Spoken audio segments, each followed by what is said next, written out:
Lagi viral jasa penukaran uang baru yang dia punya sampai 2 miliar.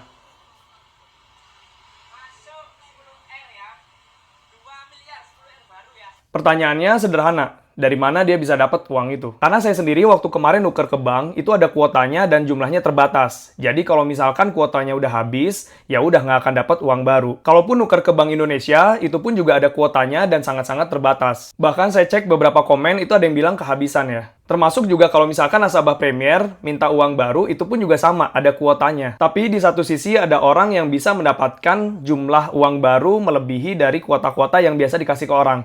Bahkan tadi jumlahnya sampai 2 miliar rupiah. Selain itu juga dia menjual jasanya penukaran uang baru itu dengan fee 10% lebih. Dan ada yang menarik, uangnya itu masih di plastik. Karena biasanya kalau misalkan udah diterima sama orang, itu jarang banget yang kondisinya masih di plastik. Biasanya udah di bandel-bandel yang kertas gitu, jadi plastiknya udah dibuka. Sedangkan ini dia bisa dapetinnya dalam kondisi yang masih kesegel di plastik. Buat saya sih ini jadinya nggak adil ya, karena ada orang yang dia sibuk antri, coba cari tahu ke bank sana, ke bank sini, dia datang ke Bank Indonesia, dia nukerin, cari kuotanya, dan dapatnya cuma terbatas, sedangkan ada satu orang yang dia bisa dapat berlebih, dan dia juga jual jasanya penukaran uang itu dan dapat fee 10% lebih. Sebenarnya saya nggak tahu ya, apakah usaha ini tuh legal atau ilegal, karena sebenarnya kalau penukaran resmi, itu harusnya lewat bank, dan bank itu bekerja sama dengan Bank Indonesia untuk penukaran uang.